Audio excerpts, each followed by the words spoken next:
Zootopia? No, it's Funtopia! 안녕하세요. 펀한 나라 제니퍼의 펀토피아에 오신 여러분을 열렬히 환영합니다. 일상이 지친 여러분, 펀토피아에 오셔서 제니퍼와 즐거운 이야기로 재충전하시기를 바랄게요. 여러분, 6.25의 전세를 역전시킨 사건은 누가 뭐라고 해도 바로 인천 상륙작전이겠죠? 그런데 한번 생각해 보세요. 인천 상륙작전은 1950년 9월 15일에 시행이 됩니다. 6.25 발발 후에 대략 3개월 뒤죠. 그리고 유엔군의 참전은 7월 1일에 이루어집니다. 북한군은 그 압도적인 병력과 제2차 세계대전의 최고의 걸작 전차라고 불렸던 T-34 85 전차 242대와 야크 전투기 200대, 그리고 각종 화포 1100문 등을 이끌고 남한으로 기습했습니다. 만 국군은 어땠나요? 변변찮은 전차 및 전투기가 한 대도 없었죠. 전쟁은 별다른 이상사태가 발생하지 않으면 조기에 북한군의 압도적인 승리로 끝날 시나리오였습니다. 그런데 바로 그 이상사태가 발생한 것입니다. 그것이 바로 춘천대첩이었습니다. 춘천대첩이 있었기 때문에 북군은 북한군의 압도적인 화력 앞에서도 유엔군이 올 때까지 버틸 수 있었고, 이것은 향후에 인천 상륙작전의 승리로 이어지는 것입니다.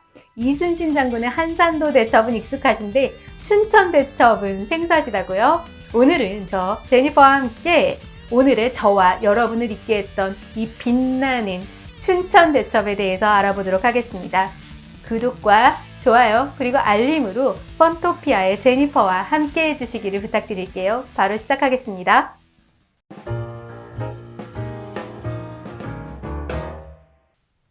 전쟁 발발 하루 전인 6월 24일 북한군 전 부대에 하달된 조선인민군 전투명령 1호에는 북한의 남침 작전이 소상하게 기록되어 있습니다. 이 작전의 요지는 남한군을 포위해서 섬멸한다는 것이었죠. 북한은 크게 제1군단과 2군단을 운용했고 각각 서부전선 그리고 동부전선을 맡겼습니다. 그들의 작전은 다음과 같습니다. 먼저 서부전선을 맡은 제1군단이 개성, 동두천, 포천 일대에서 38선을 돌파해서 공격을 개시합니다. 이와 동시에 중부전선의 제2군단이 춘천을 통해서 밀고 내려와서 그대로 이천, 용인, 수원 일대까지 진출하는 거죠. 그래서 서울 남쪽 그리고 동쪽에서부터 제1군단에 쫓겨서 후퇴하는 남한군을 포위해서 섬멸시키려는 것이었습니다. 그 이후에 사실상 주인이 없는 상태가 되는 거죠. 무주공산이 되는 남한 전역을 신속하게 점령해서 일찌감치 전쟁을 끝내겠다라고 하는 것이 소련 장교들이 기획해둔 작전 구상이었습니다. 이 작전의 필수 요건은 두 가지가 있어요. 강력한 화력과 우수한 기동력이었습니다. 김일성은 이것을 위해서 소련에 대량의 화포와 전차 그리고 전투기를 제공해달라고 요청했고, 스탈린은 알았다고 받아들여서 전쟁 직전까지 북한에 대량의 무기를 제공합니다. 그래서 북한군은 T-34 85 전차 242대, 야크 전투기 200여 대, 그리고 각종 화포 1100문 등으로 무장하게 되는 것입니다. 여러분, 전쟁에 있어서 병사들에게 가장 중요하게 요구되는 것이 무엇일까요?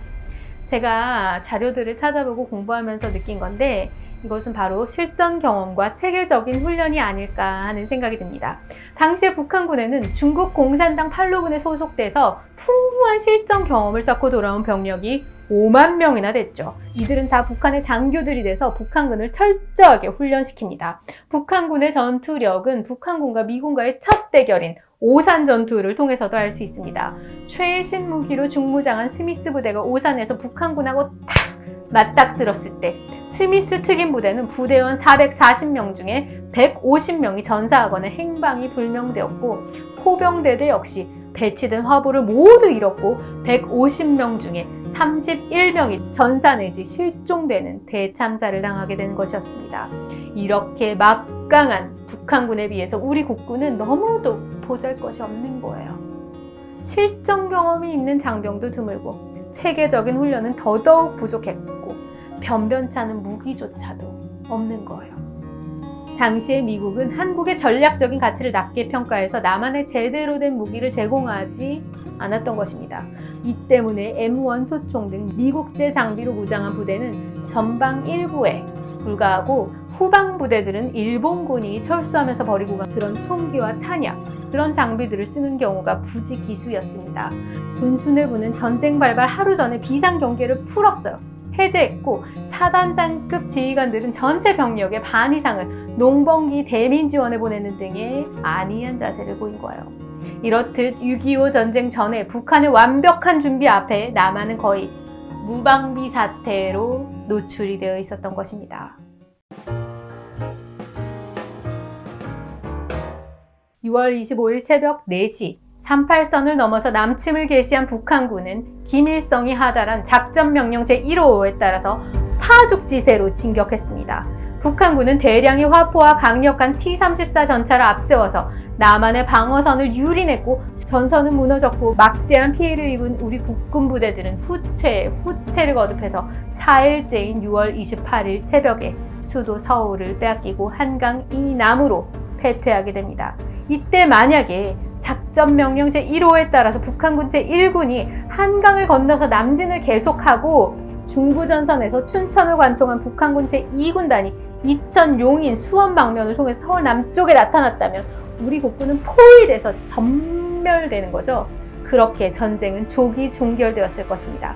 그러나 서울 남쪽에 북한군 제2군단이 나타나지 않았던 것입니다. 이로 인해서 일찌감치 서울을 점령한 북한군 제1군단은 작전 계획에 따라서 제2군단을 기다리느라 한강 이북에서 무려 3일이라는 시간을 허비해야 했습니다.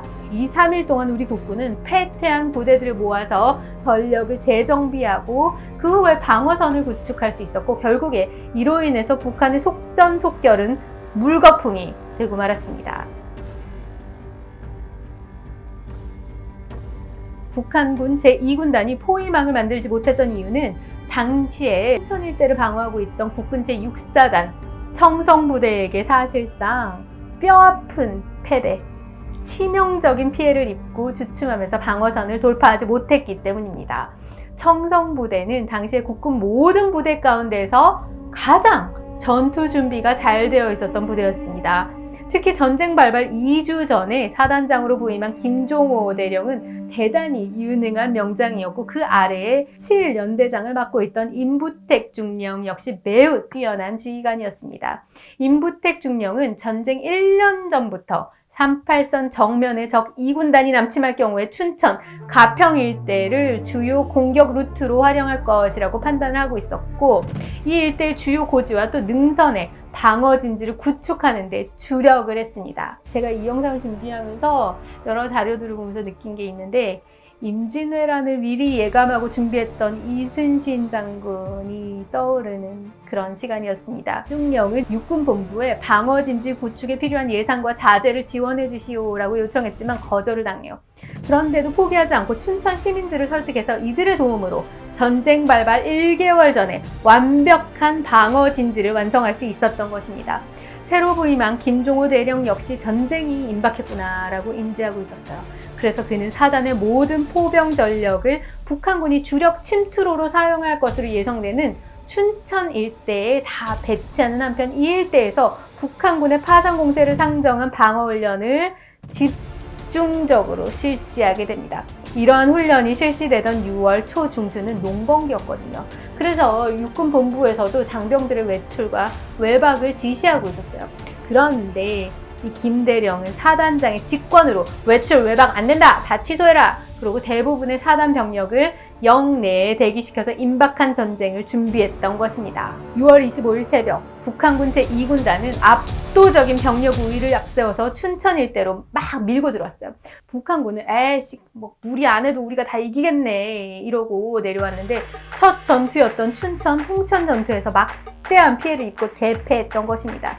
당시에 춘천으로 밀고 내려온 제2군단은 2사단, 12사단, 15사단 등 3개의 보병사단과 T-34 85 전차와 Su-76 대전차, 또 자주포 등으로 무장한 603 모터사이클 연대로 구성되어 있었습니다. 병력은 청성부대의 3배가 훨씬 넘었고 전차는 물론 강력한 포병의 지원까지 받고 있었기 때문에 북한군은 우리가 다 이겼어 라고 믿고 그냥 내려온 거예요.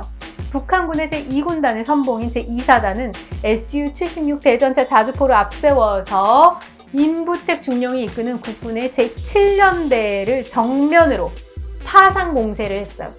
춘천을 점령하려고 공격하던 북한군 제2사단은 소양강 백사장을 집결 대형으로 공격해왔는데 국군 제6사단 제16포병대대의 집중 포격으로 주춤해지는 거예요. 이때 제2소대장 신일중이는 옥산포로 접근하는 적 Su-76 자주포 3대를 격파하는 그런 놀라운 기량을 발휘합니다. 이 전투에서 적군은 결국 소양강이 피로 물들 정도의 피해를 입고 퇴각하게 되는 거예요.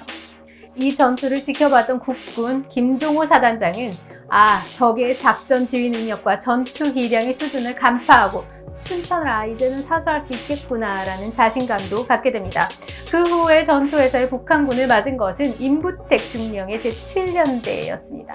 7연대는 청송부대의 직할부대 중에서도 가장 전투 준비가 잘 돼 있는 부대였고, 청송부대는 작전지역 사단의 모든 포병 화력을 분비해 놓은 상태였어요. 춘천 전투는 한마디로 포병 전투였습니다. 그런데 병력의 부족으로 포탄을 공급하는 데 좀 어려움이 많았거든요. 춘천 방직 공장에서 일하는 여직공들과 또 춘천 학도 호국단 학생들이 손에는 포탄을 들고 또 시민들은 지게에 지고 포탄을 운반해주는 군, 경, 민, 학의 총력전으로 싸운 전투였습니다. 춘천 전투로 춘천은 구국의 도시라는 명예를 남겼습니다. 시민들과 학생들은 빗발치는 그 적포탄 그리고 총탄을 막 뚫고 포탄과 식량을 날라다가 줬던 것입니다. 민군이 합심해서 필사적으로 저항한 결과 기세 좋게 쳐들어온 북한군의 제2사단은 임부택 중령의 7연대를 상대로 졸전을 거듭하면서 하루 만에 전체 전투력의 40%를 상실하고 패퇴하고 사실상 그 부대가 없어졌다고 얘기할 수 있어요. 이에 당황한 북한군 제2군단은 임제 방면으로 진격해 들어가던 12사단을 춘천에 투입했는데 김종호 사단장은 북한의 12사단에 맞서서 국군의 2연대와 19연대를 신속하게 투입시켰고, 이들 국군은 압도적인 우위의 적과 맞서면서도 전혀 위축되지 않고 오히려 북한군의 역습을 막 가하고 치고 빠지고 그런 공격을 반복적으로 해서 북한군의 진을 다 빼놓은 거예요. 춘천 일대에서 벌어진 3일간의 전투 결과 청송부대는 407명의 사상자를 냈지만 북한군은 6,900명의 사상자를 냈고 귀중한 시간을 허비하게 되었습니다. 당초에 제2군단은 일찌감치 춘천을 돌파해서 이천, 용인, 수원을 거쳐서 서울 이남에서 국군 주력 부대를 포위해서 괴멸시키는 것이 핵심 임무였죠. 그렇지만 춘천에서 3일간 발이 묶인 것은 물론 주력 부대가 사실상 괴멸되는 막대한 피해를 입었기 때문에 제2군단의 패전은 북한 입장에서는 매우 뼈저린 것이었습니다. 그 후에 정작 춘천을 방어하던 청송부대를 후퇴시킨 것은 북한군이 아니에요. 바로 육군 본부였습니다. 육군 본부는 서울 함락 직후에 김종호 사단장에게 후퇴 명령을 내렸어요. 왜 그랬냐면 모든 부대가 다 후퇴한 마당에 청송부대가 혼자 그냥 고립이 돼서 춘천 일대에 남아있으면 적한테 탁 포위가 될 가능성이 높았기 때문이죠. 북한군 제2군단은 후퇴하는 청송부대를 집요하게 공격했지만 청송부대는 전력을 온전히 보전하면서 피난민까지 보호하면서 안전하게 부산으로 후퇴하게 됩니다. 흔히들 6.25 전쟁의 흐름을 뒤바꾼 전투는 메가더 장군의 인천 상륙작전이라고 평가합니다. 하지만 개전 초기 압도적인 전투력 열세 가운데서도 청송부대가 거둔 그 춘천 대첩이 없었더라면 국군은 괴멸을 면치 못했을 것이고 유엔군이 참전이 있기 전에 전쟁이 끝나서 인천 상륙작전도 존재할 수 없었을 것입니다.